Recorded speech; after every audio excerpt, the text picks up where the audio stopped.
Welcome back, friendly neighbors and Spidey fanatics. Today we're looking at 10 Spider-Gwen facts you may not know about. Spider-Gwen has been growing in popularity more and more as the years go on. She's been in several shows and movies, but some people still don't know a whole lot about the female Spider Warrior.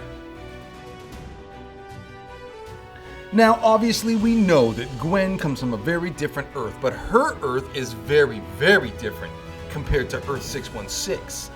On Gwen's Earth, Peter was never bit by the radioactive spider. She was. The people who know about her real identity are Peter Parker and her father. Also, Matt Murdock isn't Daredevil, he's the Kingpin. The Punisher is a detective, and Captain America is Samantha Wilson. Wow, I wonder if Deadpool is different on her Earth. In Spider-Gwen's universe, Peter Parker wasn't a hero, but actually, he was her first villain. Peter became inspired by what Spider-Woman could do and decided to make himself a superhero as well. Even though his true goal was to take on all the bullies in his school and teach them a lesson, Peter tinkered with Dr. Connor's reptile formula in order to boost his strength. And yeah, I'm pretty sure you can guess what happened from there. Spider-Gwen and the Lizard came to blows a few times before Gwen could figure out who the Lizard was. In her attempt to save Peter, she pushed him too far, causing him to die in her arms. The incident caused the public to think Spider-Gwen was a murderer.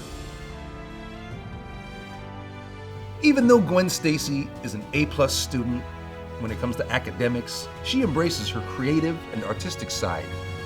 Gwen is part of a band called the Mary Janes, led by, well, Mary Jane. She also shares the stage with Betty Brant on guitar and Glory Grant on keyboard. Betty Brant and Glory Grant? Okay, never mind. While Mary Jane may be the face of the band, it's Gwen who keeps the group together with their cues and timing. So when Gwen is MIA to go be Spider-Woman, it creates conflict within the group. Eventually, it's too many problems, and she's voted out of the band. While Gwen is creative, she's smart enough to know her way around a crime scene. One of her similarities to 616 Peter Parker was that she can't create organic webbing, but unlike Peter, she didn't have the skill set to create her own web shooters. So Janet Van Dyne, who comics readers know as the Avengers Wasp, created web shooters that pull moisture from the air to create web fluid instead of relying on web cartridges. As long as there is humidity in the air, Gwen can always use the web shooters. Unlike 616 Peter Parker, who got bit by a radioactive spider that was made in a lab, Gwen's radioactive spider was of alien origin. Let me explain. Gwen discovered that her getting bit by the spider was all set up by a villain, Cindy Moon, otherwise known as Silk on Earth 616. But on Earth 65, Cindy Moon is the owner of a multi-billion-dollar company. Cindy was also in love with experimentation. When Cindy discovered that the spider was of alien descent, she wanted to see how the genetic materials work. So instead of testing it on herself, she had the spider bite Gwen instead. After losing her powers, Gwen found it insanely difficult to remain as Spider-Woman. She can't climb walls, couldn't heal, or didn't have super strength.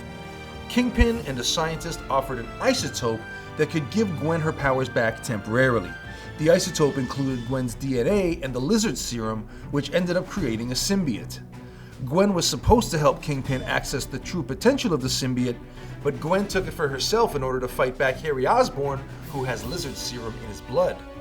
She struggled for control with the bonded symbiote, just like Peter Parker on Earth 616. This was probably already obvious for people who have seen the Into the Spider-Verse movie, but yes, Gwen can travel through different dimensions. In the comics, she has a special watch-like device that allows her to travel between dimensions to go on missions. She's traveled to various universes for missions, but her one main destination is always the Ultimate Universe to see Miles Morales.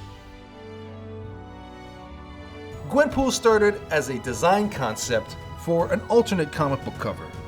The design became so popular with the idea of Gwen and the personality of Deadpool with the pink and white costume instead of the typical red and black.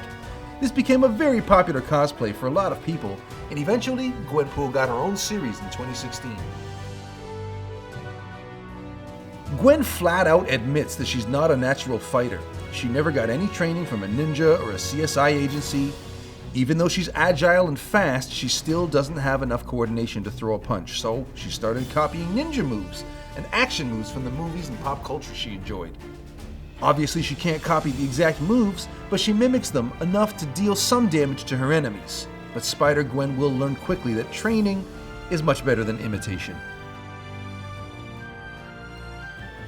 Now I know that Peter Parker and Gwen Stacy always leads to Gwen dying, so this isn't that. Instead, Gwen married a different Spider-Man. During an adventure with Miles Morales, they traveled to different Earths until they ended up on Earth 8. On this Earth, Miles and Gwen were married, with children named Charlotte and Max who had spider powers as well. Fans really enjoy the romance between Miles and Gwen, and hope to see more of this in the future. And so do we, here at the Spider-Man Fan Channel. Hey, speaking of the Spider-Man Fan Channel, why don't you hit that subscribe button and become a subscriber of the best channel on all of YouTube for Spider-Man videos. This channel is all about you, the Spider-Man fans, bringing you top 10s, unboxings, histories, information, and a whole lot more. So watch more videos right now, and turn on the notifications and subscribe so you're the first to see it next time we upload a video. Thanks for watching, everybody. See you next time.